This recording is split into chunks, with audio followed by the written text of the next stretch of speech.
Welcome to Kalakuncha Kuknoor. ಪ್ರತಿಯೊಬ್ಬರು ತಿಳಿಯಬೇಕಾದ ಚಾಣಕ್ಯನ ಉಪದೇಶಗಳು.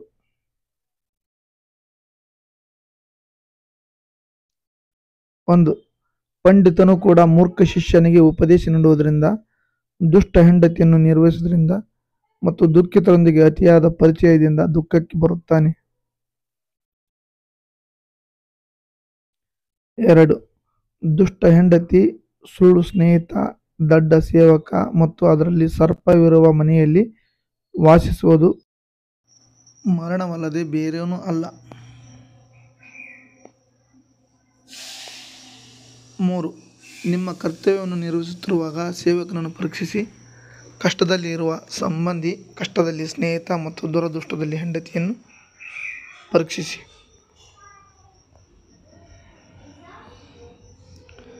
4. ಮೂರ್ಖನೊಂದಿಗೆ ಸಹವಾಸ ಮಾಡಬೇಡಿ, ಏಕೆಂದರೆ ಅವನು ಎರಡು ಕಾಲಿನ ಪ್ರಾಣಿ ಎಂದು ನಾವು ನೋಡುತ್ತೇವೆ.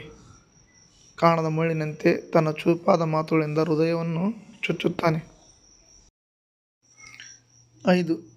ಮರದ ಅಸ್ತಿತ್ವದಿಂದ ಇಡೀ ಅರಣ್ಯವು ಪರಿಮಳಯುಕ್ತವಾಗುವಂತೆ ಸದ್ಗುಣಶೀಲ ಮಗನ ಜನನದಿಂದ ಕುಟುಂಬವು ಪ್ರಸಿದ್ಧವಾಗುತ್ತದೆ.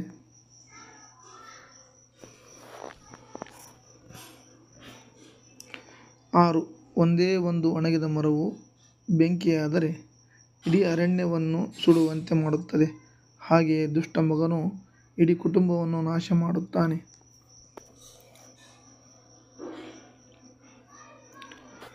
7. ಚಂದ್ರನು ಪ್ರಜ್ವಲಿಸಿದಾಗ ರಾತ್ರಿಯು ಆನಂದಕರವಾಗಿ ಕಾಣುವಂತೆ ಒಬ್ಬನೇ ಒಬ್ಬ ವಿದ್ವಾಂಸ ಮತ್ತು ಸದ್ಗುಣಶೀಲ ಮಗನಿಂದಲೂ ಕುಟುಂಬವು ಸಂತೋಷವಾಗುತ್ತದೆ. 8.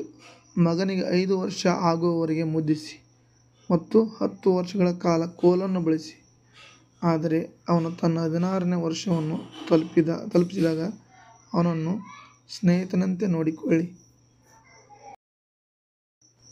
9. ರಾಜರು ಒಮ್ಮೆ ಮಾತನಾಡುತ್ತಾರೆ, ಕಲಿಯುವವರು ಒಮ್ಮೆ ಮಾತನಾಡುತ್ತಾರೆ ಮತ್ತು ಮಗಳನ್ನು ಒಮ್ಮೆ ಮದುವೆ ಮಾಡಲಾಗುತ್ತದೆ. ಈ ಎಲ್ಲ ಸಂಗತಿಗಳು ಒಮ್ಮೆ ಮತ್ತು ಒಮ್ಮೆ ಮಾತ್ರ ಸಂಭವಿಸುತ್ತವೆ. 10. ಮಕ್ಕಳಿಲ್ಲದವನ ಮನೆ ಶೂನ್ಯ, ಸಂಬಂಧಿಕರಿಲ್ಲದವನಿಗೆ ಎಲ್ಲ ದಿಕ್ಕುಗಳು ಶೂನ್ಯ. ಮೂರ್ಖನ ಹೃದಯವು ಶೂನ್ಯ, ಆದರೆ ಬಡತನದ ಮನುಷ್ಯನಿಗೆ ಎಲ್ಲವೂ ಶೂನ್ಯ. 11. ಆಚರಣೆಗೆ ತರದ ಶಾಸ್ತ್ರಾಧಾರಿತ ಪಾಠಗಳು ವಿಷ. ಅಜೀರ್ಣದಿಂದ ಬಳಲುತ್ತಿರುವವನಿಗೆ ಊಟವೂ ವಿಷ. ಬಡತನದಿಂದ ಬಳಲುತ್ತಿರುವ ವ್ಯಕ್ತಿಗೆ ಸಾಮಾಜಿಕ ಕೂಟವೂ ವಿಷವಾಗಿದೆ ಮತ್ತು ಯುವ ಪತ್ನಿಯ ವಯಸ್ಸಾದ ವ್ಯಕ್ತಿಗೆ ವಿಷ. 12. ಧಾರ್ಮಿಕ ತಪಸ್ಸುಗಳನ್ನು ಏಕಾಂಗಿಯಾಗಿ ಅಭ್ಯಾಸ ಮಾಡಬೇಕು, 2ರಿಂದ ಅಧ್ಯಯನ ಮಾಡಬೇಕು ಮತ್ತು 3ರಿಂದ ಹಾಡಬೇಕು. ಪ್ರಯಾಣವನ್ನು 4, ಕೃಷಿಯನ್ನು 5 ಮತ್ತು ಯುದ್ಧವನ್ನು ಅನೇಕರು ಒಟ್ಟಾಗಿ ಕೈಗೊಳ್ಳಬೇಕು. 13. ಎಲ್ಲಿಯವರೆಗೆ ನಿಮ್ಮ ದೇಹವು ಆರೋಗ್ಯವಾಗಿರುತ್ತದೆ ಮತ್ತು ನಿಯಂತ್ರಣದಲ್ಲಿದೆ ಮತ್ತು ಸಾವು ದೂರದಲ್ಲಿದೆ, ನಿಮ್ಮ ಆತ್ಮವನ್ನು ಉಳಿಸಲು ಪ್ರಯತ್ನಿಸಿ.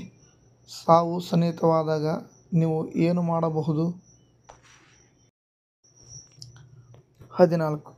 ಸಂಪತ್ತಿನ ದೇವತೆಯಾದ ಲಕ್ಷ್ಮಿಯು ತನ್ನ ಸ್ವಂತ ಇಚ್ಛೆಯಿಂದ ಬರುತ್ತಾಳೆ.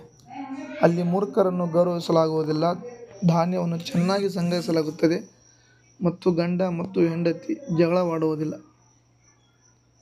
15.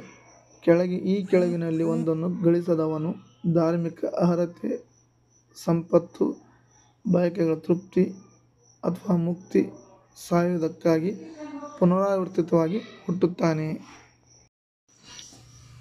16. ಶ್ರಮಜೀವಿಗಳಿಗೆ ಬಡತನವಿಲ್ಲ, ಜಪವನ್ನು ಅಭ್ಯಾಸ ಮಾಡುವ ವ್ಯಕ್ತಿಗೆ ಪಾಪವು ಅಂಟಿಕೊಳ್ಳುವುದಿಲ್ಲ. 17.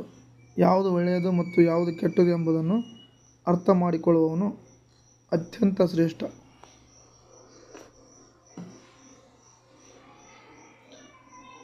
18.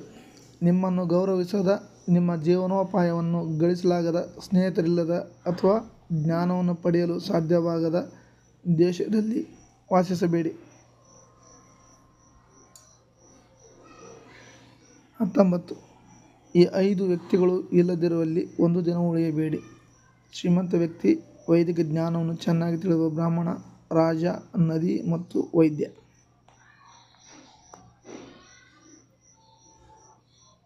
20. ಒಬ್ಬರ ಜೀವನೋಪಾಯಕ್ಕೆ ಯಾವುದೇ ಮಾರ್ಗಗಳಿಲ್ಲದ ಜನರು, ಯಾರಿಗೂ ಭಯಪಡದ, ಅವಮಾನದ ಭಾವನೆ, ಬುದ್ಧಿವಂತಿಕೆ ಅಥವಾ ದಾನ ಮನೋಭಾವವಿಲ್ಲದ ದೇಶಕ್ಕೆ ಬುದ್ಧಿವಂತರು ಎಂದಿಗೂ ಹೋಗಬಾರದು. ಈ ವಿಡಿಯೋವನ್ನು ಸಬ್ಸ್ಕ್ರೈಬ್ ಮಾಡಿಕೊಳ್ಳಿ, ಲೈಕ್ ಮಾಡಿ, ಕಮೆಂಟ್ ಮಾಡಿ. ಧನ್ಯವಾದಗಳು.